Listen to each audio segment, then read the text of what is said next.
Thank you, Satyajit and Dr. Ajoy. I would like to thank AIOS ARC, Dr. Chitra, for inviting me for this very nice program. So my job has become very easy because of Dr. Shalini and Dr. Pramod's presentation. I'm going to concentrate on what is the current status of use of OCT in neuro-ophthalmic disorder.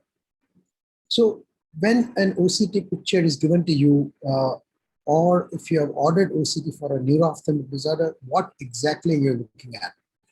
The most important scan that you look at is one which has peripapillary retinal nerve fiber layer. RNFL thickness is still the most important parameter which we look at in a neuro-ophthalmic disorder, because as we know, in an acute phase, optic nerve swells up. There is a disc edema which gets reflected on average RNFL thickness, and optic disc which has sustained insult because of any pathology would lead to loss of nerve fiber, and that again would be reflected in peripapillary retinal nerve fiber layer thickness. Dr. Shalini covered this part quite nicely. How do we interpret? As you see here in the right eye, you have this red color in the quadrantic map, which tells us that there is a thinning of all these areas of the optic disc. And in the left eye, you see there is a little white area, which tells us that there is a little disc swelling in that area. So when you look at the RNFL map, and if you find a red or a yellow area, you know that there is a RNFL loss in that quadrant. And if you see a white area, you know that there is a disc swelling in that area. You can also look at these graphs, and that tells us what is, when you say RNFL loss, how do we come to the conclusion? Basically, it is matched with the age matched control. So a 55-year-old man, if you do a OCT, and if it tells you that the RNFL is thin, that means that it is thinner than what we expect in a 55-year-old male, and that's how it is done. Now, what is the current role of OCT? Where can it be used? It has been used to prognosticate a neuro-ophthalmic disorder, to monitor the progression of a particular pathology, and more and more attempts have been made to see whether it can aid to the diagnosis of a condition. So let's take all one by one. Prognosis. Around a decade ago, Dr. Helen Denishmeier and Professor Peter Savino published a landmark paper using OCT in patients who are undergoing surgery for pituitary adenoma. So they did the preoperative OCT in these patients, and then looked at the outcome after adenoma was removed by a neurosurgeon. What did they find? They found that a thinner preoperative RNFL thickness led to less likely improvement in visual acuity and resolution of visual fields. What it tells you then is that you do OCT if peripapillary retinal fiber layer is thinner, and in general the number is, if it's less than 70, you know that likelihood of that patient recovering a vision or resolution of visual field is remote or lesser than somebody who has a normal average RNFL. So that's a good indication to advise OCT in somebody who has a tumor of the visual pathway and is undergoing surgery, neurosurgical procedure. At some point, you probably would be able to give a good prognostication what would happen to his vision or visual field after he undergoes a neurosurgical procedure. So that was average RNFL. Now there is an increased interest in what happens in GCC.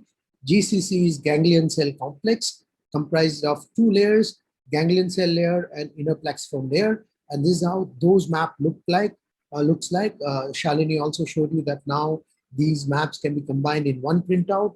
So this is a GCC map where you can see that the blue, the cooler colors tells you that there is a loss of function of GCC, loss of number of GCC, while the warmer colors like yellow tells you that that's a normal GCC. So here you see that binasal, there is a loss of GCC, there is a reduction of GCC thickness leading to bitemporal hemianopia. So this is a GCC map of somebody who again had a chiasmal tumor. Patient underwent a chiasmal the surgery, and this is a post-operative picture. You see that the GCC is still thin, but there is a resolution of visual field effect. So important point that you need to remember, which you can be asked in the Viva, or you can note it down in your short note, is that in OCT neuro-ophthalmology, there are two parameters: average RNFL thickness and GCC.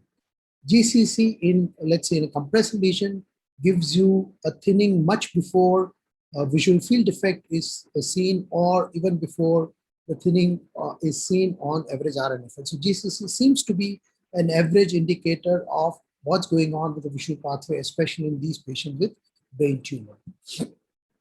So that's about prognostication.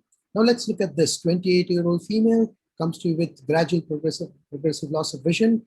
Vision loss is not very impressive, but what patient has is a bilateral disc edema. This patient you're following up, let's say, for papilledema. Patient is undergoing a treatment for papilledema. She is on Diamox, and now you're following up. You can use OCT to objectively document the importance and the effect of treatment on this papilledema.